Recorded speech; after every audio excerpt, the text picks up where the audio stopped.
యెహోషువ గ్రంథము 1వ అధ్యాయము 5-8 వరకు. నీవు బ్రతుకు దినములన్నిటను ఏ మనుష్యుడును నీ ఎదుట నిలవలేకయుండును. నేను మోషేకు తోడయుండునట్లు నీకును తోడయుందును. నిన్ను విడువను, నిన్ను ఎడబాయను. నిబ్బరము కలిగి ధైర్యముగా నుండుము. వారికిచ్చెదనని నేను వారి పితరులతో ప్రమాణము చేసిన ఈ దేశమును నిశ్చయముగా నీవు ఈ ప్రజల స్వాధీనము చేసెదవు. అయితే నీవు నిబ్బరము కలిగి జాగ్రత్తపడి బహుధైర్యముగా నుండి నా సేవకుడైన మోషే నీకు ఆజ్ఞాపించిన ధర్మశాస్త్రం అంతటి చొప్పున చేయవలెను. నీవు నడుచు ప్రతి మార్గమున చక్కగా ప్రవర్తించినట్లు నీవు దాని నుండి కుడికి గాని ఎడమకు గాని తొలగకూడదు. ఈ ధర్మశాస్త్ర గ్రంథమును నీవు బోధింపక తప్పిపోకూడదు. దానిలో వ్రాయబడిన వాటన్నిటి ప్రకారము చేయుటకు నీవు జాగ్రత్త పడినట్లు దివారాత్రము దాన్ని ధ్యానించినడల నీ మార్గము వర్ధిల్ల చేసుకొని చక్కగా ప్రవర్తించదవు. దేవుడి వాక్యం దీవించుగాక. ఆమె. అలాగే రెండో వాక్య భాగము లోక సువార్త 12వ అధ్యాయం 15-21 విజయకుమార్ గురించి చదవాలని కోరుచున్నాం. లోక సువార్త 12వ అధ్యాయము 15-20 వరకు చదువుకుందామండి. మరియు ఆయన వారితో, మీరు ఏ విధమైన లోభమునకు ఎడమనీయక జాగ్రత్త పడుడి. ఒకని కలిమి విస్తరించుట వాని జీవమునకు మూలము కాదనను.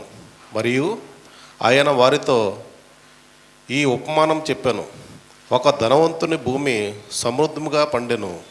అప్పుడు అతడు ఆ పంట సమకూర్చుకుంటకు నాకు స్థలము చాలదు కనుక నేనేమి చేతునని తనలో తాను ఆలోచించుకొని, నేను ఎలాగ చేతును?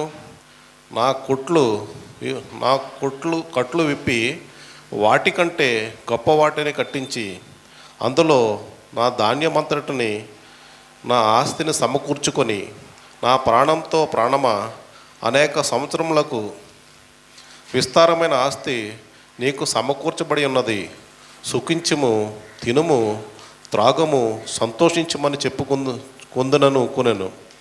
అయితే దేవుడు, వెర్రివాడా, ఈ రాత్రి నీ ప్రాణము నడుగుచున్నారు. నీవు సిద్ధపరిచినవి ఏవని అగునని అతనితో చెప్పాను. దేవుని ఎడల ధనవంతుడు కాక తన కొరకొరగా సమకూర్చుకున్నవాడు అలాగనే యుండెనని చెప్పాను. దేవుడి వాక్యం జీవించుగా.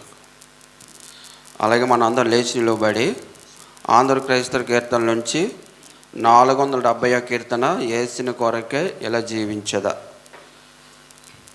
యేసుని కొరకై ఇలా జీవించే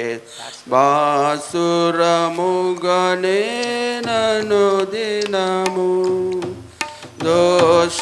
దోషములన్నీ పాపెను మోక్ష నివాసమున ప్రభు చేర్చెనుగా. యేసుని కొరకై ఇలా జీవించేద బాసురముగనే నను దినము నాశనకరమగు గొంటల నుండి మోసకరంబుగను నుండి నాశనిలపై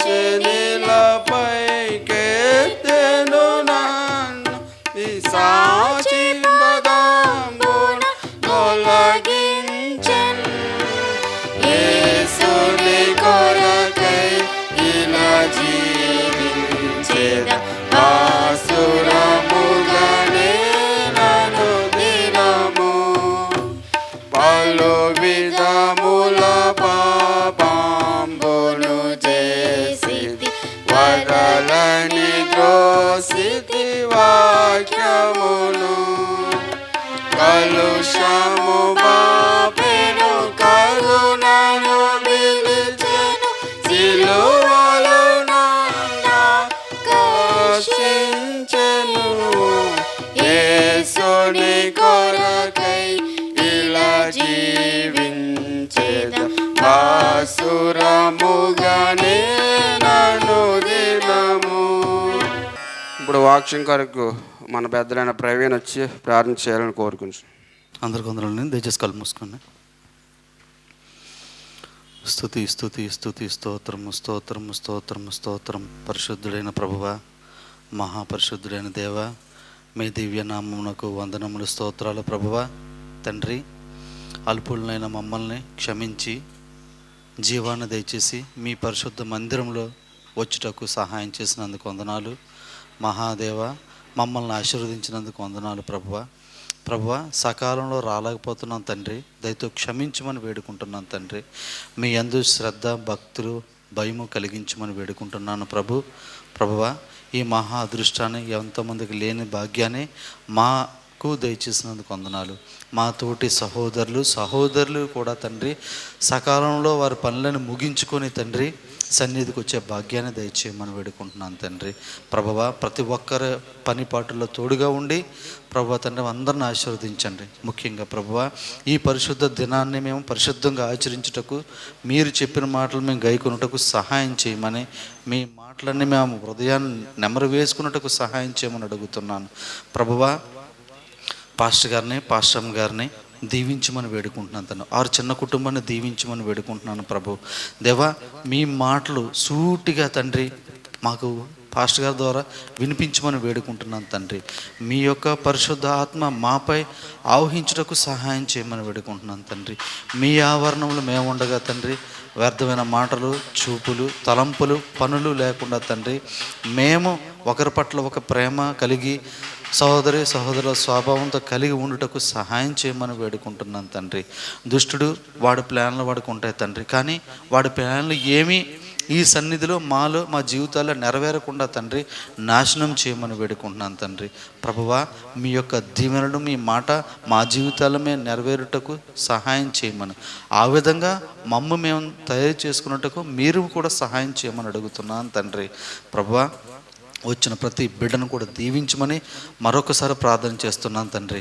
ఎవరెవరు ఈ సన్నిధిని సరైన టైంకి తర్వాత వెళ్దామని అనుకుంటున్నారు తండ్రి, వారి మనసులను మార్చి గద్దించమని మహాదేవుడైన తండ్రి ఈ చిన్న ప్రార్థనలో తప్పులుంటే క్షమించమని ఈ అవకాశం ఇచ్చిన మీకు సంఘానికి అందరూ కూడా వందనాలు చెల్లిస్తూ తండ్రి ఈ చిన్న ప్రార్థన తప్పులుంటే క్షమించమని అడుగుకుంటున్నాను తండ్రి.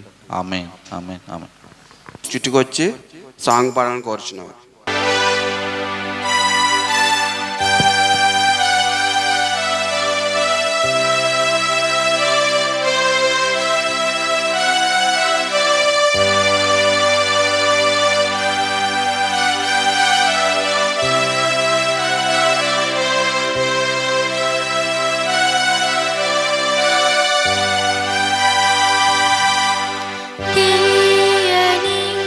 స్వరాలతో నా మనసే నిండెను, యేసుని వరాలతో నా బ్రతుకే మారెను. భావమధురిమము పొంగెను, రాగసుధలతో బాసిల్లెను. భావమధురిమము పొంగెను, రాగసుధలతో బాసిల్లెను. పరవశించి నిన్ను స్తుతించి ఘనపరచెదా వైభవముగా, తీయని స్వరాలతో నా మనసే నిండెను. యేసుని వరాలతో నా బ్రతుకే మారెను.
యోగ్యుడైనా నీ సొంతమే నేను.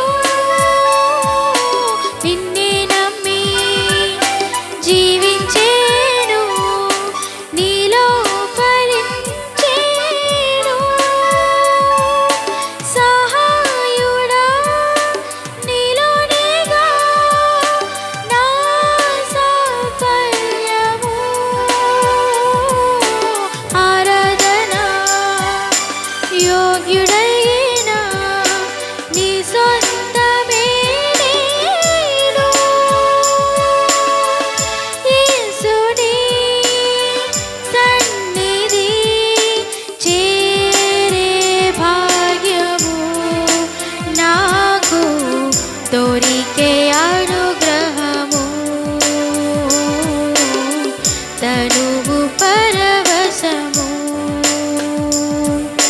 తీయని స్వరాలతో నా మనసే నిండెను.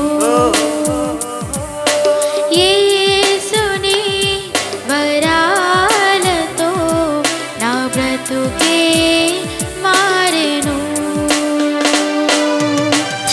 భావ మధురిమము పొంగెను, రాగ సుధలతో బాసిల్లెను.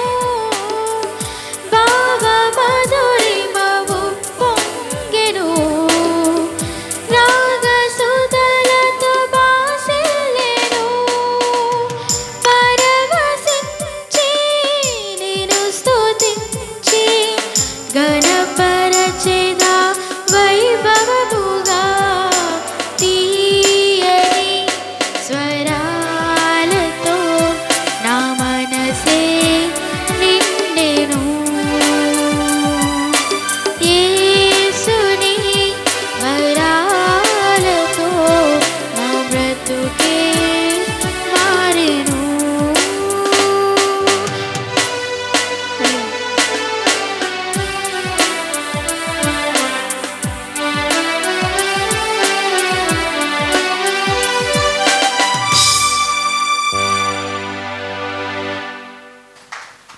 మరి చాలా చక్కగా పాడిందండి. చుటికి దేవుడు పాస్టమ్ గారు పాస్టర్ ఇచ్చిన స్వరం కనుక ఆ బిడ్డ కూడా ఇచ్చారు కనుక దేవుడు వందనాలు చెప్పుకుంటున్నామండి. ఇప్పుడు అయ్యగారు వాక్యాన్ని అందించలుగా కోరుచున్నాను. మరోసారి ప్రభుని స్తుతిస్తూ ప్రభుని కనపరుస్తున్నారు. ప్రియదేవుని బిడ్డలారా, మరొకసారి నూతన సంవత్సరంలో మరొక నూతన ఆదివారమున మిమ్మల్ని ఈ రీతిగా కలుసుకోవడానికి నాకు ఇచ్చిన అవకాశాన్ని బట్టి నేను ప్రభుని స్తుతిస్తూ ప్రభుని కనపరుస్తుంటున్నాను. ఈ యొక్క వారము మనము ఉదయకాల ఆరాధనలు మనం ప్రారంభం చేయడానికి దేవుడు తన కృపను చూపించాడు మనకి. ఉదయకాలంలో మరి ప్రార్థనలో ఒక 30 గంట సేపు మనం ప్రార్థించుంటున్నాము. దేవునికి స్తోత్రములు కలుగును గాక. మరొకసారి ప్రభువును స్తుతిస్తూ మీకు ప్రత్యేకమైనటువంటి వందనాలు, ఈ యొక్క ఉదయకాల శుభములు తెలియజేస్తుంటున్నారు. ప్రియ దేవుని బిడ్డలారా, మరి కొద్ది రోజుల క్రితం మనము మంచి వాగ్దానాలు తీసుకున్నాం. దేవుడు ఇచ్చినటువంటి వాగ్దానాలు 31వ తారీఖు డిసెంబర్ 31 నైట్ని మనము వాగ్దానాలు తీసుకోవడం జరిగింది. మరి ఆ వాగ్దానాలను బట్టి అందరూ సంతోషించారు. అంతేకాదు ఆ వాగ్దానాల విషయంలో కొన్ని ప్రోటోకాల్స్ను తెలియపరిచినప్పుడు సంఘము కట్టుబడి ఆ ప్రోటోకాల్స్ను పాటించడాన్ని బట్టి నేను చాలా సంతోషిస్తూ ఉన్నాను. అవసరం మేరకి తీసుకోండి. గత సంవత్సరాల్లో చూసినప్పుడు ఇష్టానుసారంగా ఎదురు తీసేసుకుంటూ వెళ్ళిపోతూ ఉండేవాళ్ళు. ఏదో చిత్తుకాయతలు ఏరుకునేటువంటి వాళ్ళ ఏరుకుని వెళ్ళిపోతుండేవాళ్ళు. ఒక్కటి భద్ర చేయడమే కష్టమైపోతున్నాడు దినాలు. ఒక వాగ్దానాన్ని ఏంటో 3-4 వాగ్దానాలు తీసుకెళ్ళిపోతారు. ఎవరెవరికో అన్నట్టు తీసుకెళ్ళిపోతారు. నిజానికి వాళ్ళకి అందుతాయో లేదో తెలీదు. ఇక్కడ వాగ్దానాలు అయిపోతే ఇంకొక 100, 200, 300 తెచ్చుకోవచ్చు. అది పెద్ద సమస్య కాదు. కానీ దానికి ఒక ప్రత్యేకమైన విలువ ఉంది. ఆ విలువను మనము కాపాడాలి. ఎలా కాపాడగలుగుతాం అంటే దాన్ని ఎంత మేరకు తీసుకోగలిగితే అంతే తీసుకోవాలి. మరి ఆ విషయాన్ని మరి తెలియపరిచినప్పుడు సంఘం చక్కగా కట్టుబడి, ఇంకా అదే చూస్తున్నాను ఇక్కడ ఇంకా మిగిలే, అవి వాగ్దానాలు మిగిలే. అందుని బట్టి చాలా ప్రభు నేను ఘనపరుస్తూ ప్రభుని స్తుతిస్తుంటున్నాను. అంటే మిగిలినందుకు కాదు, దేవుని మాట చొప్పున ఆ మాట కట్టుబడి వాగ్దానాలు విలువ తెలుసుకున్నందున. సరే ప్రియ దేవుని బిడ్డలారా, మరి వాగ్దానాలు మనం తీసుకున్నాం. ఆ వాగ్దానాలు తీసుకున్నటువంటి పలువురు అంటారు, నాకు ఈ సంవత్సరం మంచి వాగ్దానం వచ్చిందని. వాగ్దానాల్లో మంచి వాగ్దానం, చెడు వాగ్దానం ఉండవు, అన్నీ మంచి వాగ్దానాలే. మొట్టమొదట ఈ విషయం మీకు అందరికీ తెలియజేయాలని నేను ఆశపడుతున్నాను. వాగ్దానాలు అన్నీ మంచివే, ఏది చెడు వాగ్దానం అనేటువంటిది లేదు. సరే దేని బిడ్డలారా, వాగ్దానం వచ్చింది అని మనం చాలా సంతోషపడుతున్నాం. మనకు ఇంకా అనుకూలమైనటువంటి వాగ్దానం వచ్చినప్పుడు ఇంకా సంతోషపడుతున్నాం. కాస్త అనుమానముగా ఉన్నటువంటి వాగ్దానాలను బట్టి కాస్త వ్యాకుల పడుతున్నాం. ఇది ఏమై ఉంటుంది అని మరియలాగా వ్యాకుల పడుతున్నాం. మొత్తానికి ఏదైనా కూడా దేవుడు ఒక వాగ్దానం ఇచ్చాడని ఒక సంతోషం అయితే ఖచ్చితంగా ఉంది. సరే ప్రియులారా, ఈ వాగ్దానము అనేటువంటిది మనము పాత నిబంధన కాలం నుంచి కూడా ఒక కోవెనెంట్ అంటాం. పాత నిబంధన మనకి ఇవ్వబడింది, ఆ పాత నిబంధన ఒక వాగ్దానం, దాన్ని కోవెనెంట్ అంటాం. తర్వాత యేసుక్రీస్తు ప్రభువు వచ్చిన తర్వాత కొత్త నిబంధన ఇవ్వబడింది, దాన్ని కోవెనెంట్ అంటాం. అది old testament covenant or new covenant, old covenant and new covenant అని దేవుడు చేసేటువంటి వాగ్దానాలు. సరే, దేవుడు చేసే వాగ్దానాలు ఎప్పుడు కూడా మనిషి అనేటువంటి వారికి అందరికీ కూడా అవి ఆశీర్వాదకరంగానే ఉంటాయి. హెచ్చరికపూర్వకంగా ఉన్నప్పటికీ కూడా, ఆదేశపూర్వకంగా ఉన్నప్పటికీ కూడా, ఏ రీతి ఉన్నప్పుడు కూడా ఆ వాగ్దానం అనేటువంటిది ఎప్పటికీ ఆశీర్వాదమే. మోషేకి ఇచ్చిన వాగ్దానం ఆశీర్వాదపూర్వకమైన వాగ్దానం, అబ్రహాంకి ఇచ్చినటువంటిది ఆశీర్వాదపూర్వకమైనటువంటి వాగ్దానం, దావీదుకి ఇచ్చినటువంటిది ఆశీర్వాదపూర్వకమైనటువంటి వాగ్దానం. అలాగా వాగ్దానాలన్నీ కూడా ఆశీర్వాదకరమైనవే అనే విషయాన్ని సమయంలో జ్ఞాపకం చేస్తున్నాను. సరే, ఈ వాగ్దానం అనేటువంటిది ఏదైతే ఉందో దాన్ని ఖచ్చితంగా స్వతంత్రించుకోవాలి. భారతదేశంలో ప్రజలు ఉంటున్నారు. 1947కు ముందు బ్రిటిష్ వారు వచ్చిన తర్వాత ఆ దేశంలో ఉంటున్నారు, కానీ వారికి స్వతంత్రం లేదు. స్వతంత్రంగా దాని యొక్క సారాన్ని అనుభవించలేకపోతున్నారు భారతీయులు. ఇలాంటి పరిస్థితుల్లో మహాత్మా గాంధీని దేవుడు వాడుకొని భారతీయులమైనటువంటి మనకు స్వాతంత్ర్యాన్ని తీసుకొచ్చాడు. అప్పటి నుంచి కూడా మేరా భారత్ మహాన్ మనం అంటున్నాం. హ్యాపీ ఇండిపెండెన్స్ డే అని చెప్పుకుంటూ సంతోషంగా ఆగస్ట్ 15 మనం జరుపుకుంటున్నాం. ఎందుకంటే వి గాట్ ఇండిపెండెన్స్. మనము కోల్పోయిన స్వతంత్రాన్ని మనం పొందుకున్నాం. వాగ్దానం ఉంది అని అనుకోవడం వేరు, ఆ వాగ్దానం పొందుకోవడం వేరు. ఈరోజు చాలామంది భ్రమలో బ్రతుకుతున్నారు. వాగ్దానం వచ్చేసింది, వాగ్దానం వచ్చింది కానీ దాన్ని కైవసం చేసుకోవాలి. అదిగో కనాన్ అన్నాడు దేవుడు, అంత మాత్రం చేత కనాన్ వచ్చలే. కనాన్ని స్వతంత్రించుకోవాలి. కనాను దేవుడు వాగ్దానం చేశాడు, ఆ కనాన దేశాన్ని వీరు స్వతంత్రించుకోవాలి. అలాగే 31వ తారీఖున మనకు వాగ్దానం వచ్చేసినంత మాత్రం అయిపోలే, దాన్ని కైవసం చేసుకోవాలి. ఆ స్వతంత్రంగా దేవుడు ఇచ్చినట్టు ఆ వాగ్దానం ఏదైతే ఉందో ఆ వాగ్దానంలో ఉన్నటువంటి ఆ సారాన్ని మనము స్వతంత్రించుకోవాలి. యెహోషువ తన తొలినాళ్ళలో యెహోషువ గ్రంథంలో మనం చూసినప్పుడు మోషే చనిపోయిన తర్వాత యెహోషువకి ఆ యొక్క నాయకత్వ పగ్గాలు దేవుడు మోషే ద్వారా అనుగ్రహించాడు. స్టార్టింగ్లోనే యెహోషువతో మాట్లాడుతున్నాడు దేవుడు. ఏమని మాట్లాడుతున్నాడంటే, మాట్లాడుతూ అతనికి ఒక వాగ్దానం చేస్తాడు. ఏమని వాగ్దానం చేస్తాడంటే 5 నుంచి 6 వచనాలు చదువుకుందాం. 1వ అధ్యాయం 5 నుంచి 6 వచనాలు.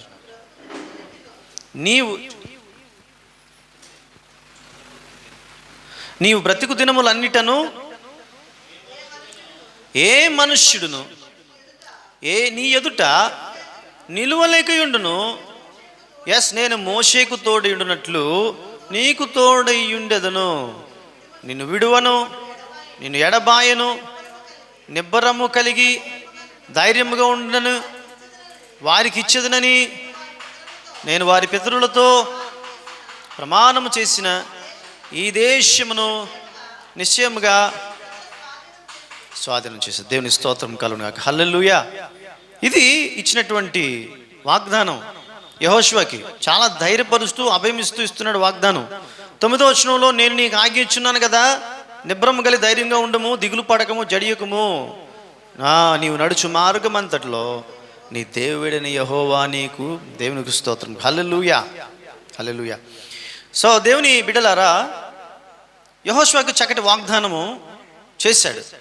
సరే, ఈ వాగ్దానం విషయంలో మనం పాటించాల్సిన విధులను గురించి ఈ రోజున మనము ధ్యానము చేద్దాం. వాగ్దానం స్వతంత్రించుకోవాలంటే, ఇది మనకు ఈరోజు మెసేజ్ టైటిల్. వాగ్దానము స్వతంత్రించుకోవాలంటే వాగ్దానం విషయంలో పాటించాల్సినటువంటి విషయాలు. అది ఎవరికి వర్తిస్తుంది అంటే, దానికి బద్దులైన వారికే, అనగా ఆ వాగ్దానం అనగా దేవుని యొక్క వాక్యం, ఆ వాక్యానికి బద్దులైనటువంటి వారికే వాగ్దానం వర్తిస్తుంది.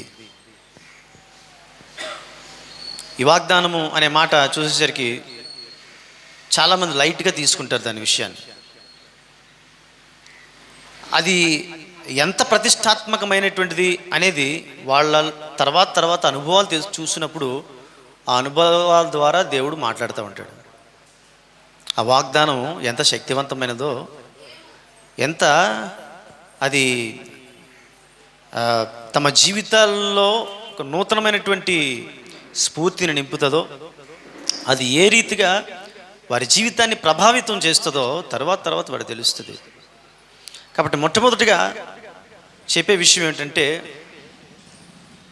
దేవుని ద్వారా మీరు తీసుకున్నటువంటి వాగ్దానాల విషయంలో ఏ మాత్రం కూడా చులకన భావాన్ని మీరు కలిగి ఉండవద్దు అని ఈ సమయంలో ప్రేమపూర్వకంగా నేను మీకు మనవి చేస్తుంటున్నాను.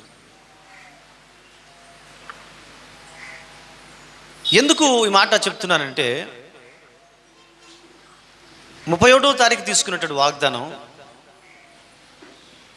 ఒక సంఘమే కాదు, అనేక సంఘాల్లో చాలామంది బిడ్డలు, అందరూ కాదు, కొంతమంది బిడ్డలు ఈరోజు నీ వాగ్దానం ఏమై ఉన్నది అంటే వారు చెప్పలేరు. అంతెందుకు, మన సంఘంలోకి కూడా అందరినీ ఇప్పుడు చూడకుండా చెప్పండి అంటే చెప్పలేరు.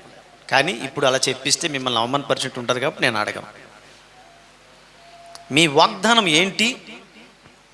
రైట్. రెండోది, మీకు దేవుడు ఇచ్చినటువంటి వాగ్దానం ఎక్కడ పెట్టారు? ఇప్పుడు ఇంటికి వెళ్ళి వెతకాలా అంటే చులకన భావం ఉన్నట్లే. ఏ బైబిల్లో పెట్టారు? ఏ పుస్తకాల్లో పెట్టారు? కొన్నిసార్లు వాగ్దానాలు బయట కనబడుతూ ఉంటాయి, ఇళ్ళకి వెళ్ళినప్పుడు ఎక్కడ పడిపోయినట్లు కనబడుతూ ఉంటాయి. ఆ వాగ్దానం మనం తీసుకునేసరికి అది ఎవరిదో కూడా తెలుసుకోలేనటువంటి స్థితిలో ఉంటారు. అది ఈ రోజున మన వాళ్ళు, మా వాగ్దానం, మన వాళ్ళు అంటే మన క్రైస్తవ బిడ్డలు వాగ్దానాలు తీసుకునేటువంటి విధానం ఇది. సో దానికి బద్దులైనటువంటి వారికే ఆ 31వ తారీఖును తీసుకున్నటువంటి వాగ్దానం వర్తిస్తుంది. మిగతా వారికి ఎవరికి అది వర్తించదు. దానివల్ల ఏ ప్రయోజనం లేదు. అది కేవలం ఒక చిత్తు కాగితంగానే మీ దగ్గరే ఉండిపోతుంది. ఇది వాస్తవం. కొంతమంది ఏం చేస్తారంటే, వాళ్ళ చాలా ఎఫర్ట్ పెడతారు ఆ వాగ్దానాన్ని స్వతంత్రించుకోవడం కోసం చాలా ఎఫర్ట్ పెడతారు.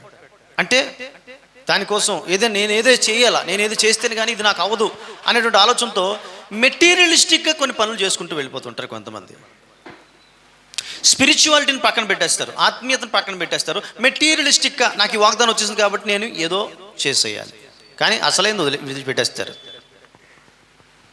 యెహోషువ ఈ మాటలు ఎందుకు చెప్తున్నాడు? నిబ్రమ కలిగి ధైర్యంగా ఉండము, దిగులు పడకము, జడియకము, నిన్ను విడువను, నిన్ను ఎడబాయను అని చెప్తూ యెహోషువతో ఏమంటాడంటే, నువ్వు చేయాల్సిన పని ఏమిటంటే నీవు నడుచు ప్రతి మార్గమున చక్కగా ప్రవర్తించినట్లు నీవు దాని నుండి కుడికి కానీ, దేని నుండి? దేవుని వాక్కు నుండి కుడికి కానీ ఎడమకి కానీ తొలగకూడదు. ఈ ధర్మశాస్త్ర గ్రంథమును నీవు బోధింపక తప్పిపోకూడదు. దానిలో వ్రాయబడిన వాటన్నిటి ప్రకారం చేయుటకు నీవు జాగ్రత్త పడినట్లు దివారాత్రము దానిని ధ్యానించుము. ఎవరు? లక్షల మందిని నడిపిస్తున్నటువంటి ఒక నాయకుడితో చెప్తున్నటువంటి మాటలు ఇవి. ఎందుకు చెప్తున్నాడు? మోషే తర్వాత అంతటి వాడు యెహోషువ, ఇంకెవరు లేరు, అంతటి మొనగాళ్ళు ఇంకెవరు లేరు ఆ లక్షల మందిలో. ఆత్మీయంగా ఎదగడం విషయంలో కావచ్చు, లేకపోతే యుద్ధం చేయడం విషయంలో కావచ్చు, శూరత్వం విషయంలో, వీరత్వం విషయంలో, ఆత్మీయత విషయంలో, అవగాహన విషయంలో, నాయకత్వం విషయంలో అంతటి మించిన మొనగాడు ఎవరూ లేరు. అందుకనే యెహోషువ నీ దేవుడు ప్రత్యేకంగా ఎన్నుకున్నాడు.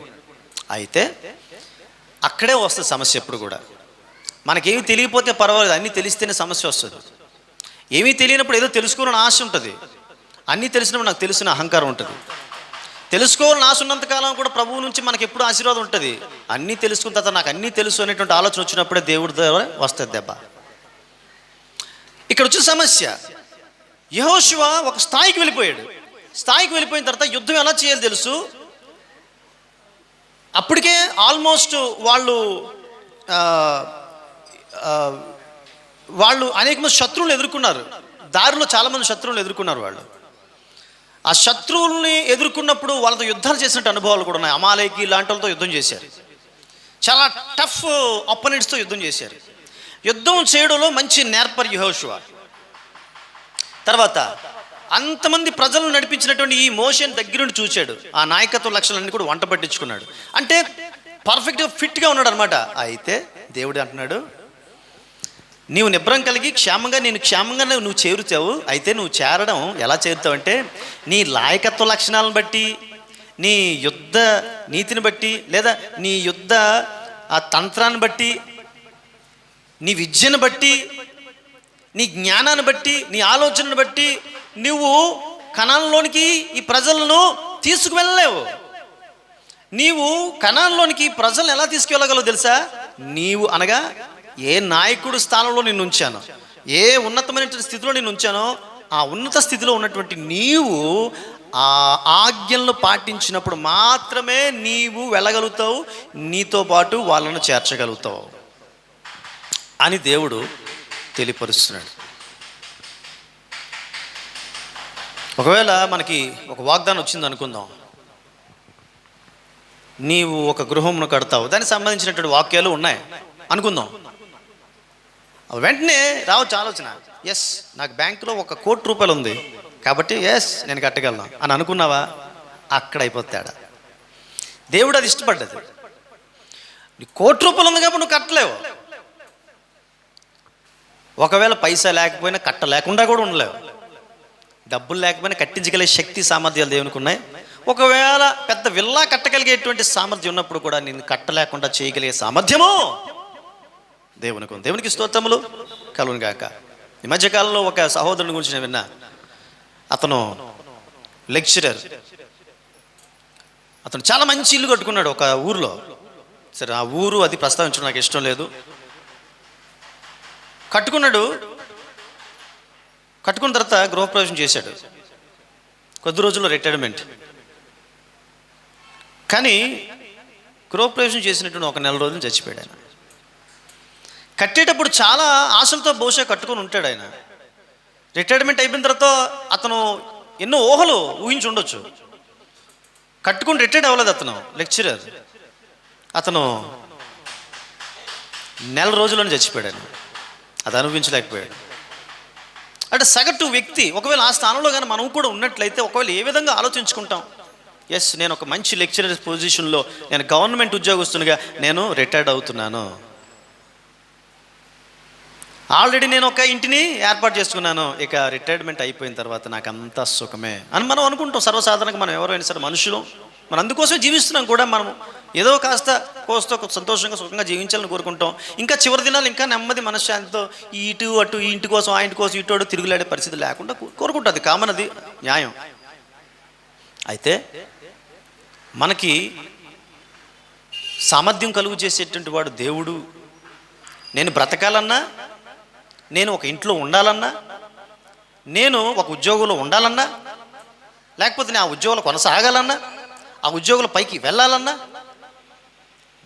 ఏమి కావాలన్నా నేను దేవుని శక్తి ద్వారా మాత్రమే నేను సాధించగలుగుతాను తప్పిస్తే మరి దేని వలన నేను సాధించలేను అనేటువంటి ఒక ఆలోచన కానీ రాకపోతే ఆ 31వ తారీఖున తీసుకున్నటువంటి వాగ్దానం చెల్లదు.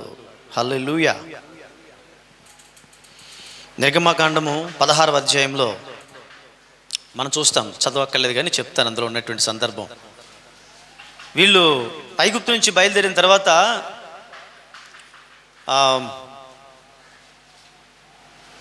సీను ఏలీము అనేటువంటి ప్రాంతానికి వచ్చారు.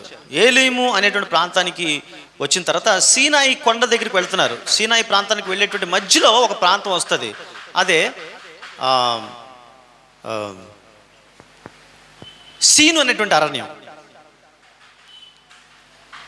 సీనాయికి ముందు వచ్చేటువంటి సీనుకి ముందు ఏంటంటే ఏలీము.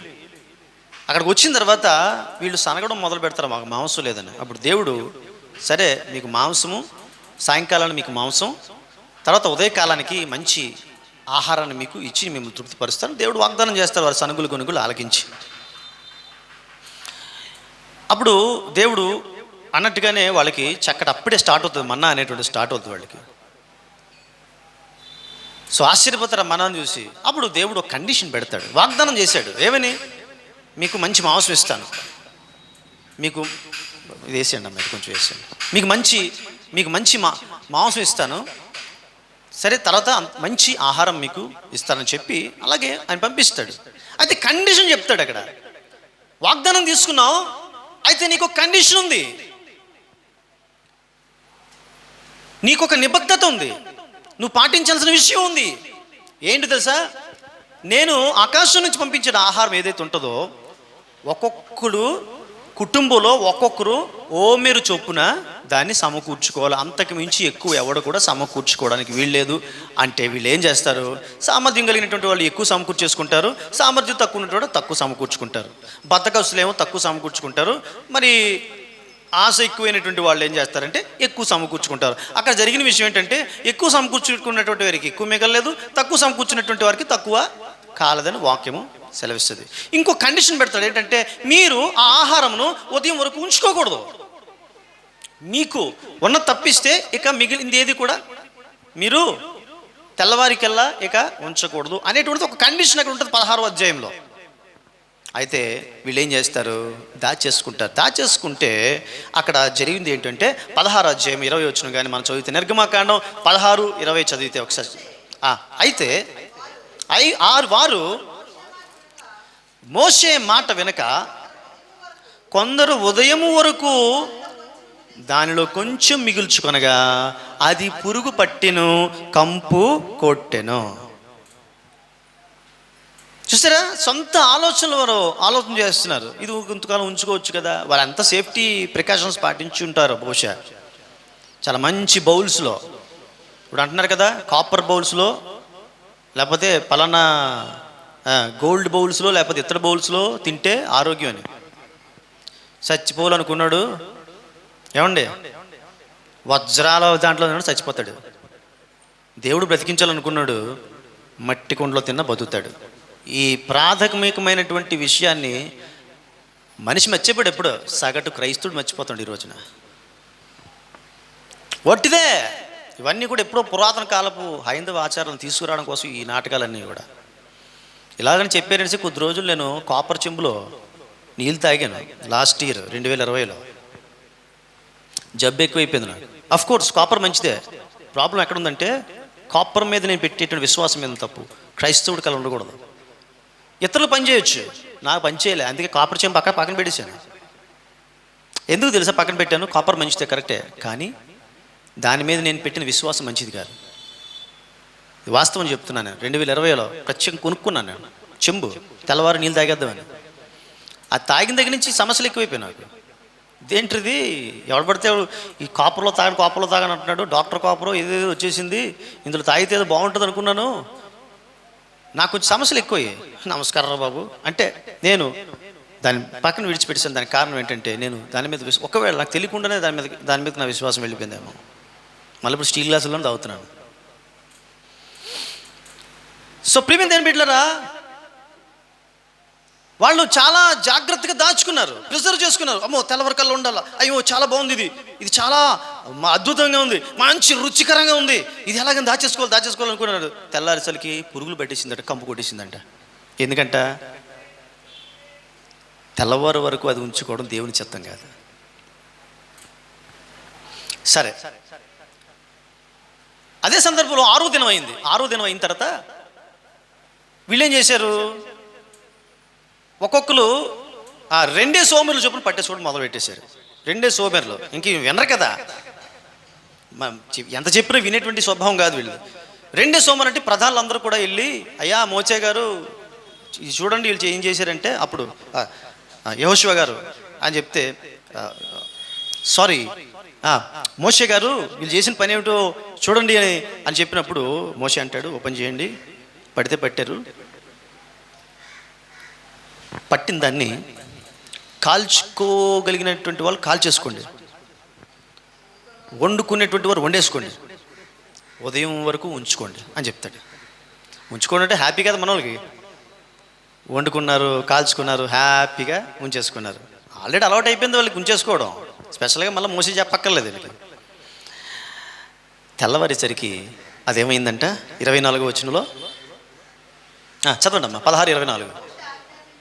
మోషే ఆజ్ఞాపించినట్లు వారు ఉదయం వరకు ఉంచుకున్నారు, అది కంపు కొట్టలేదు, పురుగు పట్టలేదు. మరి అప్పటికి ఇప్పటికి తేడా ఏంటి, బౌల్స్లో తేడా ఉందంటారా, ఎవరైనా చేయబెట్టేసి ఉంటారంటారా? నో, అక్కడ ఆజ్ఞ అలాగొచ్చింది, మీరు ఉంచుకుంటే పాడైపోద్ది, రైట్? ఇక్కడ మీరు ఉంచుకున్న పాడైపోద్ది.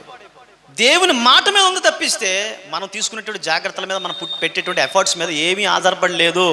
వాగ్దానాలు పొందుకోవడానికి ఏదేదో ఎఫర్ట్ పెట్టాలి, నాకు దేవుడు ఇల్లు ఇచ్చేస్తాడని చెప్పేసి ఉన్నదంటే తాగడ పెట్టేసి అప్పులు చేసేసి నాకు వాగ్దానం ఇచ్చాడు చెప్తే అప్పులు పాలైపు అడుక్కుతుంటాం అంతే, ఇంక ఇంకేం ఉండదు. అలాగే చాలామంది అయిపోతున్నారు ఇవాళ. ఏమనంటే దేవుడు చేశాడు నన్ను ఇలాగా. ఎందుకు చేస్తాడు దేవుడు? వాగ్దానాన్ని స్వతంత్రించుకోవడం రావాలా, భారతదేశాన్ని స్వతంత్రించుకోవడం రావాలా, అది అందరికీ చేత కాలేదు. పాపం భగత్ సింగ్ లాంటి వాళ్ళు, తర్వాత అల్లూరి సీతారామరాజు ఫైట్ చేశారు, రాదు. వాళ్ళు కష్టాలు పడ్డారు, ప్రాణాలు విడిచారు, ఆఫ్ కోర్స్ రాదు, స్వాతంత్రం రాదు. చరిత్రలో చిరస్మరణీయులుగా మిగిలిపోతారు కానీ స్వతంత్రం అయితే రాదు. మహాత్మా గాంధీ అప్పటికి క్రైస్తవ బైబిల్ వంట పట్టేసుకున్నాడు, ఇలా రాదు. దానికి ఒక పద్ధతి ఉంది, అహింసా మార్గం, అంతే స్వతంత్రించుకున్నాడు. ఒక పద్ధతి ఉంది ప్రియమైన వాళ్ళారా, మనం దేవుడు ఇచ్చినటువంటి వాగ్దానాలు స్వతంత్రించుకోవడానికి ఒక పద్ధతి ఉంది. ఆ 31st నైట్ కూడా అబ్బా వచ్చేసింది అనుకోవడానికి కుదరదు. ఏమిటి వచ్చేసింది, ఏదో మన సెల్ఫ్ సాటిస్ఫాక్షన్ అంటాం, ఆత్మతృప్తిది, అంతకుమించి ఇంకేం ఉండదు. అది స్వతంత్రించుకోవడం మనకి రావాలా. నా శక్తిని బట్టి కాదు, నా యుక్తిని బట్టి కాదు, దేవుని శక్తిని బట్టి నేను దీన్ని స్వతంత్రించుకోగలుగుతాను అని చెప్పి మొట్టమొదట ఆత్మీయ సాధనాలు చేస్తూ, తద్వారా దేవుడు ఏమైతే ఆలోచన ఇస్తున్నాడో ఆ ఆలోచన చేసినప్పుడు ఖచ్చితంగా ఆ వాగ్దానాన్ని మనము స్వతంత్రించుకుంటామనే విషయాన్ని సమయంలో మీకు జ్ఞాపకము చేస్తున్నాను. సో దీన్ని బట్టి మనకు అర్థమవుతుంది ఏమిటంటే, దేవుడు వాగ్దానాన్ని ఇస్తాడు, వాగ్దానాన్ని నెరవేర్చగలడు దేవుడు. 2, అదే దేవుడు వాగ్దానాన్ని నిర్వీర్యపరచగలడు. గమనించండి, వాగ్దానం పుచ్చుకున్నటువంటి మనం ఎవ్వరం కూడా, మీరు కానీ నేను కానీ ఎవ్వరము కూడా అది నిర్వీర్యం కావాలని ఎప్పుడూ మనం ఆశించాం. అది నెరవేరాలని కోరుకుందాం. అయితే అది నిర్వీర్యం కావాలా, నెరవేరాలా అనేది దేని మీద ఆధారపడిందంటే, మొట్టమొదటిది that depends upon ability of God. దేవుని యొక్క శక్తి సామర్థ్యాల మీద ఆధారపడి ఉంది, కానీ నా శక్తి సామర్థ్యాల మీద ఆధారపడి లేదు అనే విషయాన్ని తెలుసుకోవాలి. అందుకే మొదటి దినవృత్తాంతర గ్రంథంలో 16వ అధ్యాయం 11వ వచనంలో ఏమంటాడంటే యెహోవాను ఆశ్రయించుడి. మొన్న ఆన్లైన్ ప్రేయర్లో ఒక జ్ఞాపకం చేశాను. యెహోవాను ఆశ్రయించుడి. ఇంకా ఏం ఆశ్రయించాలట? ఆయన బలమును నమ్ముకొనుడి. యెహోవాను నమ్ముకొనుడి, ఆయన బలమును నమ్ముకొనుడి. యెహోవాను ఆశ్రయించుడు లేదా ఆయన బలమును ఆశ్రయించుడి. బలము తనదని ఒక మారు చెప్తే 2 మార్లు ఆ మాట రీసౌండ్లో భక్తుడికి వినబడిందంట. ఒక దీర్ఘకాలిక రోగి ఉన్నాడంట, చాలా కాలంగా అనారోగ్యంతో బాధపడుతున్నాడు. డాక్టర్ దగ్గరికి వెళ్తున్నాడు, ఏదో మెడిసిన్ ఇస్తున్నాడు, ఇంజెక్షన్ ఇస్తున్నాడు, మొత్తానికి చాలా డబ్బులు ఖర్చు పెడుతున్నాడు. ఈ అనారోగ్యం కారణం చేత మనశ్శాంతి పోయింది, సంతోషం సమాధానం పోయింది. డాక్టర్ గారికి కూడా విసుగొచ్చేసింది. డాక్టర్ గారు అన్నారంట పేషెంట్ తోటి, అయ్యా నేను చేయాల్సిందంతా మ్యాక్సిమం చేశాను, ఇప్పుడు నువ్వు చేయాల్సింది ఇంకొకటి ఉంది. ఏంటి సార్? ఎక్కడి నుంచి ఇంటికి వెళ్ళిపోయి ఇది మొదలుకొని ఎవరో చూడకుండా ఒంటరిగా తలుపు వేసేసుకొని ప్రార్థన చేయంతే, ఇంకా అంతకుమించి ఇంకొక మార్గం లేదన్నాడట.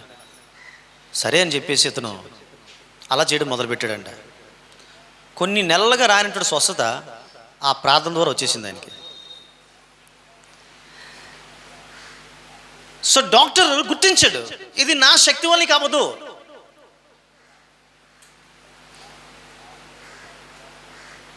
కొన్నిసార్లు మన శక్తి యుక్తులు ఏవి కూడా ఇంకా పనిచేయవు. మనం నమ్ముకునేటువంటి డాక్టర్స్ వల్ల కూడా పనిచేయదు. అప్పుడు ఖచ్చితంగా ఓన్లీ దేవుడే చేయాలి. ఇంకా దేవుడు కొందరిని ఉపయోగించుకొని చేస్తాడు, కొన్ని దేవుడే డైరెక్ట్గా చేస్తాడు. అవి డైరెక్ట్గా చేయాలనేది దేవుని చిత్తం. అలా చేస్తాను కానీ అవ్వదు.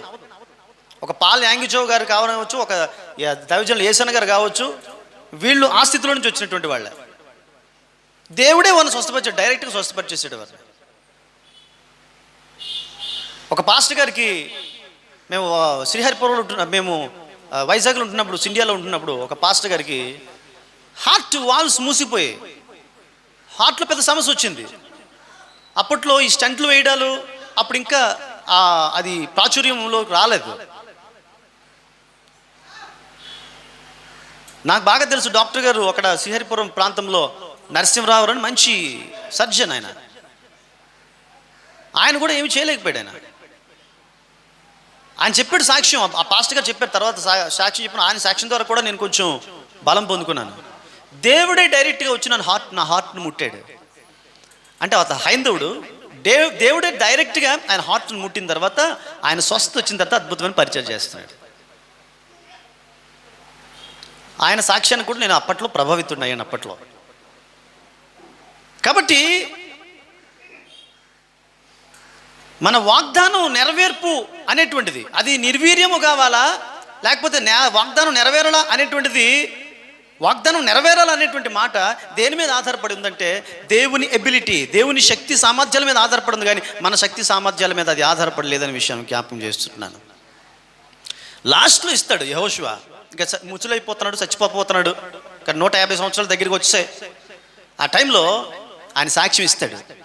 ఏమని సాక్ష్యం ఇస్తాడంటే 24వ అధ్యాయం 12వ వచనంలో ఒక మాట సాక్ష్యం చెప్తాడు. ప్రజలారా అని చెప్తూ దేవుడు ఏం చెప్పాడు అంటే అని ఆ 24వ అధ్యాయం స్టార్ట్ చేస్తూ మరియు 12వ వచనం, మరియు నేను నీకు ముందుగా కందిరీగలను పంపితిని, నీ ఖడ్గం కాదు, నీ విల్లు కాదు. అవే ఏమంట, కందిరీగలంట అమోరీయులు రాజును చంపేసేయంట. సింపుల్గా కందిరీగలు కాదు, అమోరీయులు రాజును చంపింది మీ ఖడ్గం కాదు. నేను ఏ కందిరీగలను అయితే పంపించానో వారి మీదకి ఆ కందిరీగలు వాళ్ళని చంపేసే, మీ ఖడ్గం కాదు, మీ యుక్తి కాదు, మీ శక్తి కాదు, మీ బలము కాదు. అది దేవుడు చెప్పిన మాటని యెహోషువ చెప్తున్నాడు. కాబట్టి ప్రియమైన దేవుని బిడ్డలారా, మన శక్తి యుక్తుల మీద ఏది కూడా ఆధారపడలేదనే విషయాన్ని వాగ్దానం తీసుకున్న మనం అందరం కూడా ఖచ్చితంగా ముందు తెలుసుకోవాలి. ఒకవేళ నా శక్తి ద్వారా నేను చేసుకోగలుగుతాను, ఈ వాగ్దానాన్ని పొందుకోగలుగుతాను అనుకుంటే బహుశా ఆ వాగ్దానం నిర్వీర్యం కూడా కావచ్చు. ఎందుకంటే ఆ మన్నా పురుగులు పట్టేసింది. పురుగులు పట్టడానికి ఇవ్వలేదు, అది వీళ్ళు పురుగులు పట్టిపోకుండా ఉండడం కోసం ఇచ్చాడు దేవుడు. కానీ ఆ వాగ్దానం రివర్స్ అయిపోయింది, పురుగులు పట్టేసింది. మన వాగ్దానాలు పురుగులు పట్టడానికి దేవుడు ఇష్టపడ్డాడు, మన వాగ్దానం నెరవేర్చబడాలని దేవుడు ఆశపడుతున్నాడు. కానీ సరైన రీతిలో కానీ దాన్ని యూజ్ చేసుకోకపోతే అది పురుగులు పట్టేస్తుంది. This is a warning to you and me. ఇదేంటండి వాగ్దానాలు పురుగులు పట్టేటండి బాబు? ఎస్, ఎంతసేపు మనం అలవాటు పడిపోయాం. వాగ్దానం వచ్చేసింది అయిపోయింది, వాగ్దానం వచ్చేసింది అయిపోయింది, ఇదే అలవాటు పడిపోయాం ప్రతి సంవత్సరం. మా ఆత్మీయ జీవితంలో మార్పు రాదు. వచ్చేసింది వాగ్దానం, వచ్చేసింది. ఏంటి వచ్చేసింది వాగ్దానం?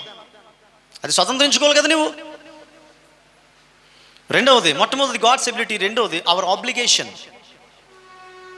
మనం దేవునికి చూపించేటువంటి విధేయత. యెహోషువ అంటూ నిబ్రముగా ఉన్నాయన, ధైర్యంగా ఉన్నాయన, నువ్వు విరవకము, జడియకము, భయపడకము, నీ మార్గంలో నేను నీకు తోడుగా ఉంటాను అని చెప్తూ, అయితే 1:7 చదువు, ఒక్కసారి చూడండి, అక్కడ చూడండి. అయితే చాలమ్మా, అయితే చాలమ్మా, ఒక్క నిమిషం. అయితే అక్కడ ఉంది కదా. సరే నీకు కావాలి, నువ్వు నువ్వు అడుగుతున్నావు కదా, నేను ఇస్తాను. కానీ అన్నాడంటే కానీలో ఉంటే చాలా విషయం, అవును కదా. అమ్మ బాబాయ్ కానీ అన్నాడంటే ఏది పెడతాడు రా బాబు. అయితే నిబ్రంగా ఉండే యెహోషువ, ధైర్యంగా ఉండు, జడిగు. అయితే ఏం చేయాలి? అయితే నీవు ఈ ధర్మశాస్త్రం అంతటినీ పాటించాలి, మెడిటేట్ చేయాలి, ధ్యానం చేయాలి, బోధించాలి. ఆ బోధించినట్టు తగ్గట్టుగానే ఉండాలి. అది అప్పుడు నిన్ను నేను కాపాడుతాను, అప్పుడు నువ్వు సురక్షితంగా చేదు, అప్పుడు నీ చేతుల మీదుగా సురక్షితంగా ఇశ్రాయేలీయులందరూ కూడా కనాను చేరుతారు. లేకపోతే, అయితే ఫస్ట్, లేకపోతే నెక్స్ట్, లేకపోతే దాంట్లోకి వెళ్ళకుండా దేవుడు చెప్పినటువంటి రీతిని మనం వెళ్దాం. కాబట్టి నేనేం చేయాలి అనేటువంటి ఆలోచన ఖచ్చితంగా ప్రతి ఒక్క వాగ్దానం పొందుకుని వాగ్దానం దీన్ని స్వతంత్రించుకోవాలనుకున్న ప్రతి ఒక్కరికి కూడా అయితే అంటున్నాడు దేవుడు. ఆ విషయాన్ని గమనించుకోవాలి. ఇక రెండోది చూస్తాం. వాగ్దానము అప్రమత్తం చేస్తుంది. మొట్టమొదటి విషయం ఏంటంటే దానికి బద్దులైనటువంటి వారికే వాగ్దానం వర్తిస్తుంది. చాలా జాగ్రత్తగా ఆలకించండి. రెండోది, ఈ వాగ్దానం అనేటువంటిది రెండో విషయం ఏమిటంటే, చివరి విషయం ఏమిటంటే మనలను అప్రమత్తం చేస్తుంది. ఏమిటంటే వాగ్దానం బద్దులైన వారికి వర్తిస్తుంది. రెండో విషయం ఏంటంటే వాగ్దానం అప్రమత్తం చేస్తుంది. కొన్ని వాగ్దానాలు 31వ తారీఖున తీసుకునేటువంటి వాగ్దానాలు ఎలా ఉంటాయంటే వార్నింగ్ సంకేతాలు పంపుతుంటాయి. అదే మనల్ని కలవరానికి గురి చేస్తాయి. నీకేమొచ్చింది, నువ్వు ఫలించి అభివృద్ధి చెందు, నాకేంటి ఇలాగ వచ్చింది? మనకు వచ్చిన సమస్య ఒకటి, మనకేదో సమస్య వచ్చింది, సరే ఇలా వచ్చింది ఏంట్రా పోన్లే అనుకుంటా. పక్కడికి వచ్చింది అనుకో, ఇంకా వాళ్ళని ద్వేషించడం మొదలు పెడతాం. ఇంక వాళ్ళకి ఎలా వచ్చిందనుకో మన బాధ అధికమైపోతుంది. మన బాధ ఎందుకంటే మనకి ఎలా వచ్చినది కాదు, అవతలోడికి మంచిది వచ్చేసింది. అది ముందు తీసేసుకుందాం ఫస్ట్. ఒక వార్నింగ్స్ మనకి వెళ్తాయి. ఫర్ ఎగ్జాంపుల్, నీవు నీ పితరులతో చేర్చబడదు అని వచ్చింది అనుకోండి, ఎలా ఉంటుంది? హ్యాపీ న్యూ ఇయర్ చేయకండి ఇస్తారా? ఎవరు? ఎందుకు కలవరం? మళ్ళీ ఇదొకటి ఉందండి మన వాళ్ళలో, ఈ విశ్వాసం ఉంది. ఏమైనా కొంచెం కీడు సంబంధించినటువంటి వాగ్దానం వచ్చింది అనుకోండి, దాని గురించి కలత చెందేటువంటి స్థితి ఉంది. అది కూడా నేను గమనించాను. సంతోషం, అది చాలా మంచిది. మీకైనా నాకైనా మనకందరికి కూడా మంచిది. ఈ సంవత్సరం 2-3 చెప్పారు, నీకు నేను జీవ కిరీటం ఇచ్చేదనని. దానికి వాళ్ళ మొక్కలు చూసినప్పుడు జీవ కిరీటం అంటే లాస్ట్లో ఎండ్లో ఇక నేను పానార్పణంగా పోయబడ్డాను, ఇక ముందు నా కొరకు నీతి కిరీటం ఉంచబడి ఉన్నది అని చచ్చిపోయే ముందు పౌలు చెప్పేటువంటి మాటలు అవి. తర్వాత శోధన సహించేటువంటి వాడు ధన్యుడు, సహించినోడికి జీవ కిరీటం ఇస్తాను అని చెప్తాడు యాకోబు పత్రికలో 1వ అధ్యాయంలో 12వ వచనంలో మనం చూస్తే. అంటే ఈ జీవ కిరీటం శ్రమలకు సాదృశ్యంగానే ఉంది. అయితే దాన్ని పాజిటివ్ వేలో మనం ఆలోచన చేయాల్సిన అవసరం కూడా ఉంది. అయితే అది ఒక వార్నింగ్ బెల్ అని కూడా మనము జ్ఞాపకము చేసుకోవాలి. వస్తే ఒకవేళ నీవు నీ పితరులతో చేర్చబడుతున్న ఒకవేళ వచ్చిందని కూడా వాగ్దానం పరిస్థితి ఏమిటి? ఆ మధ్యకాలంలో జనవరి స్టార్టింగ్లోనే ఒక ఆయన చనిపోయాడు. ఆయన పేరు మీకు చెప్పను, ఒకవేళ గుర్తు వస్తే రావచ్చు, లేదు, స్టార్టింగ్లోనే చనిపోయాడు ఆయన. అందరూ ఊహించినటువంటి పరిణామం అది. వాళ్ళ పాప 31st నైట్ వచ్చిన వాగ్దానం చూపించింది. నీవు చేర్చబడుతున్నావు అనేటువంటి ఈ వాక్యం అయితే క్లియర్గా నాకు మర్చిపోయాను. నువ్వు చేర్చబడదువు అనేటువంటి మాట వచ్చింది. అలాగన్నట్లే వితిన్ 2-3 డేస్లోనే అతను చనిపోయాడు. ఇదిగో ఫస్ట్ గారిది ఏంటి మా డాడీకి వచ్చింది అని చెప్పి వాగ్దానం. ఆశ్చర్యకరం, అందులో ఉన్నట్టు అయిపోయింది. అయితే ప్రియమైన దేవుని బిడ్డలారా, ఈ రోజున ఈ మాట ఎందుకు చెప్తున్నానంటే భయపడడం కోసం కాదు, మనం అప్రమత్తంగా ఉండడం కోసం. ఒకవేళ ఏం ఆలోచన చేశాడో ఇక్కడ మీకు ఒక విషయం జ్ఞాపకం చేస్తాను. లూకా సువార్త 16వ అధ్యాయంలో ఒక వ్యక్తి ఉంటాడు, ధనవంతుడు ఉండి అతడు ఆ సంవత్సరం మంచి పంట పండుతుందంట. పంట పండిన తర్వాత ఆయన అనుకుంటాడంట, ఈ ఏట నాకు పండిన పంటనంతటిని కూడా నేను నా యొక్క బార్నెస్ని విశాలం చేసుకుంటాను, పండిన ధాన్యం అంతా హ్యాపీగా ఉంచుకుంటాను, నా ప్రాణము తినుము త్రాగము సుఖించుమును, అనేక సంవత్సరాలకు సరిపడా ధాన్యం వచ్చేసింది, హ్యాపీగా ఎంజాయ్ చేస్తాను అని అనుకున్నప్పుడు ఆయనకు ఒక వాణి వినబడింది. ఏంటంటే మొట్టమొదటి ఏమిటంటే అయితే దేవుడు వెర్రివాడా, ఎస్, ఈ రాత్రి నీ ప్రాణము పోబోచున్నది, ఈ రాత్రి నీవు చేర్చబడబోతున్నావు, ఈ రాత్రి నీవు చనిపోబోతున్నావు, ఈ రాత్రి ఇక నుంచి నీకు భూమికి సంబంధము లేదు అని ఎప్పుడు వచ్చింది? రాత్రికి ముందు వచ్చింది వాగ్దానం. అది అని అతనితో చెప్పాను అని ఉంటుంది అక్కడ. అమ్మా అవునా? అని అతనితో చెప్పాను అంటే దేవుడు డైరెక్ట్గా ఈ ధనవంతుడితో మాట్లాడేశాడు. డైరెక్ట్గా మాట్లాడంటే ఒక దైవజనుడిని పంపించి ఉండొచ్చు, లేకపోతే ఒక దేవదూతను పంపించాడో, లేకపోతే ఏమైనా స్వరం వినిపించాడో, లేకపోతే కళ వచ్చిందో మనకైతే తెలియదు. అక్కడ అది మనకు తెలియపరచలేదు. కానీ అతనితో చెప్పాను, అతనితో చెప్పి డైరెక్ట్గా. వెర్రివాడా అంటే రాత్రికి ఇంకా కొన్ని గంటలు గడియ ఉంది, అవునా? ఆ కొన్ని గంటల గడిలో ఆయన చేయవలసింది ఏమిటో తెలుసా? మోకాళ్ళు వేసి, ప్రభువా నన్ను క్షమించు తండ్రి, ఇంత ధాన్యం వచ్చిన తర్వాత, ఇంత సంపద చూసిన తర్వాత నాకు ఉన్న ఆయుష్ తరిగిపోతుందన్న విషయాన్ని మర్చిపోయిన తండ్రి, నేనే అనుభవించేద్దాం అనుకున్నాను, నన్ను క్షమించు నాయనా, నీ చిత్తమైతే నన్ను జ్ఞాపకం చేసుకో అని అంటే ఒకవేళ ఆ రాత్రి తన ప్రాణం పోకుండా ఉండవచ్చు. ఎందుకంటే హిజ్కియాకు జరిగింది ఇదే. హిజ్కియా ఏమన్నాడంటే 2వ దినవృత్తాంతాలు 32:24 అతనికి మరణకరమైనటువంటి రోగం వచ్చింది అని సెలవిస్తే, 2వ రాజుల గ్రంథంలో 20వ అధ్యాయం 1వ వచనంలో ఏమంటాడంటే నీవు మరణమగుచున్నావు అంటే డైరెక్ట్ చెప్పాడు. ఏమని చెప్పాడంటే నువ్వు చచ్చిపోతున్నావు అని చెప్తున్నాడు. నీకు పలానా రోజు నువ్వు నీ రాత్రి పగలని ఏమలేదు, నువ్వు మరణమవుచున్నావు అని చెప్పాడు. అని చెప్పినప్పుడు లాస్ట్ వీక్ మన వాక్యం ఇదే. అతను ఏం చేశాడంటే కన్నీరు విడిచి దేవుని సన్నిధిలో ప్రార్థన చేశాడు. అంటే ప్రభువా నాకు ఆయుష్ ఇవ్వు అని అడగడానికి ధైర్యం చేయలేకపోయేది. యాక్చువల్గా హిజ్కియా ఉద్దేశం ఏంటి? హిజ్కియా ఉద్దేశం ఏంటంటే బ్రతకాలనేది హిజ్కియా ఉద్దేశం. నన్ను జ్ఞాపకం చేసుకోమన్నాడు అతను. అంటే అర్థం ఏంటి? నాకు కొంతకాలం ఆయుష్ పెంచమని అర్థం. అలా ప్రార్థన చేసిన తోడనే హిజ్కియా తన దారిలో వెళ్ళిపోతుంటే అబౌట్ టర్న్ అన్నాడు అంతే దేవుడు. ఏంటి ప్రభువా మళ్ళా? ఏమీ లేదు, హిజ్కియాతో నువ్వు బతుకుతావు అని చెప్పి. నాకు తెలుసు ఏదో జరుగుతుంది సర్లే అనుకుని ఏషియా మళ్ళీ తిరిగి వెళ్ళి హిజ్కియాకి చెప్పడం జరుగుతుంది. ఎందుకు? ద ఫ్రాక్షన్ ఆఫ్ మినిట్స్లో ఏం జరిగింది తెలుసా అండి?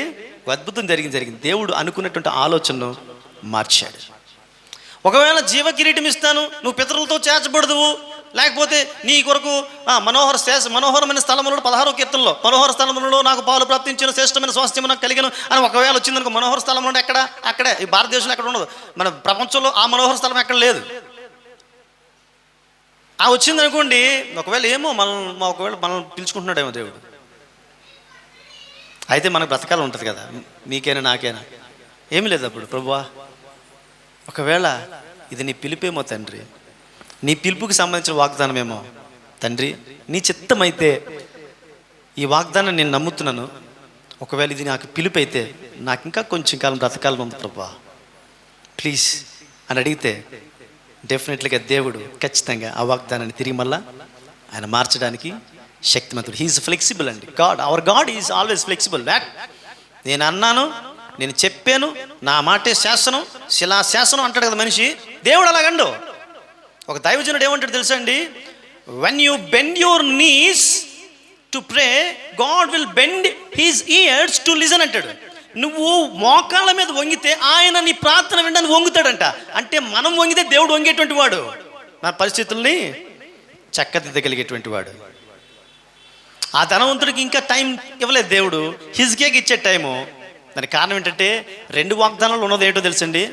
మనం చాలా జాగ్రత్తగా నిశ్చితంగా పరిశీలన చేస్తే, ఈ రాత్రి నీ ప్రాణం అడుగుతున్నారంటే దేవుడు అది ఒక వాగ్దానం ఇస్తున్నాడు, అంటే ఒక చాయిస్ ఇస్తున్నాడు. ఆ వాగ్దానం మరణించడానికి వచ్చిన వాగ్దానం కాదు. అది ఆ వాక్కు మరణించడానికి వచ్చిన వాక్కు కాదు, వాళ్ళని జీవింపజేయడానికి వచ్చిన వాక్ అది. ఆ ధనవంతుడు జీవింపజేయడానికి వచ్చినటువంటి వాక్కుని సరిగా అర్థం చేసుకోలేకపోయాడు.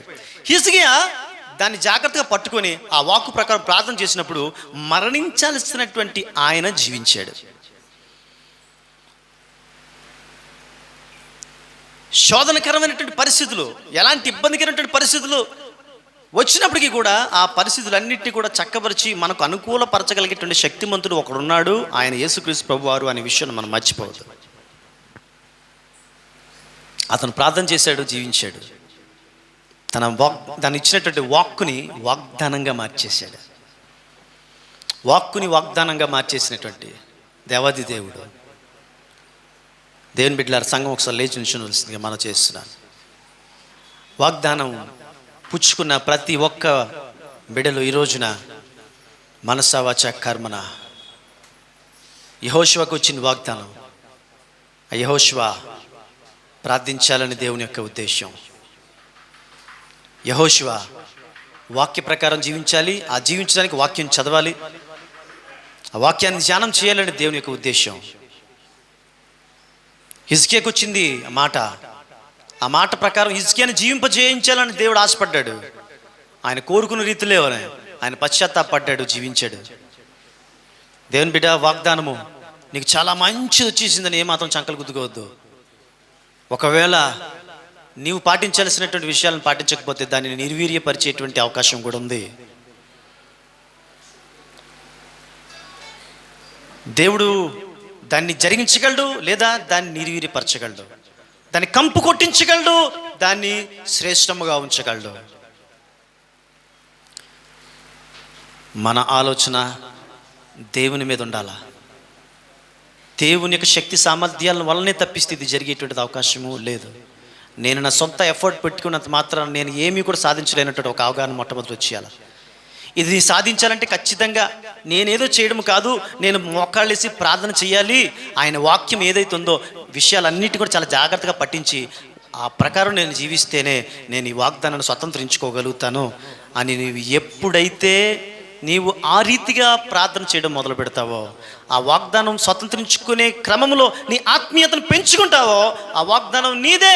ఆ వాగ్దానం నీ నుంచి ఎవరు తీసుకోలేరు, తీసివేయలేరు. ఒకవేళ నిన్ను ఆందోళనకరమైన వెంటనే స్థితిలోనికి తీసుకువెళ్ళినటువంటి వాగ్దానం ఉందా, మాట ఉందా, అయితే నిన్ను సంతోషకరమైనటువంటి డోలికలోనికి తీసుకువెళ్ళగలిగినటువంటి స్థితిని కల్పిస్తాడు దేవుడు. అదే మాటను ఒక మంచి వాగ్దానంగా మార్చేస్తాడు. హల్లెలూయా. ప్రార్థించుకుందాం. సర్వశక్తిమంతుడా, ప్రేమమయుడా, నీకే వందనములు స్తోత్రములు చెల్లిస్తూ ఉంటున్నాము ప్రభువా. ఈ సమయమందు మాకిచ్చిన వాక్యం బట్టి నీకు వందనాలు స్తోత్రాలు. వాగ్దానము స్వతంత్రించుకోవడానికి మాకందరికీ శక్తి సామర్థ్యాలు ఇవ్వండి నాయన. అన్నిటికీ మించి ఆత్మీయ జ్ఞానం ఇవ్వండి, ఆత్మీయతను పెంపొందింపచేయండి, ఆత్మీయతలు ఇంకా ఎదిగింపచేయండి. మేము ఎంత ఆత్మీయతగా ఎదుగుతామో అంత ఎక్కువగా మేము వాగ్దానాలు స్వతంత్రించుకోగలుగుతాం. వాగ్దానాల మీద లేకపోతే ఆ కాగితం మీద రాయబడిన 4 మాటల మీద కాదు, కానీ ప్రతి బిడ్డలు కూడా నాయన ఇదిగో నా అరచేతుల మీద నిన్ను చెక్కున్నాను వాక్యం సెలవిచ్చావు తండ్రి. అరచేతుల మీద చెక్కున్నటువంటి నీవు మా విషయంలో చాలా చింతిస్తున్నావు అని వాక్యం సెలవిస్తూ ఉంది. మా గురించి నాయన తను కేవలం మేము ఇంకా ఆ ఒక్క వాగ్దానం గురించే మేము జరిగిపోవాలనుకుంటున్నాం, కానీ వాటికి మించి ఎన్నో వాగ్దానాలు ఇంకా నెరవేర్చాలని ఆశపడుతున్నావు ప్రభువా.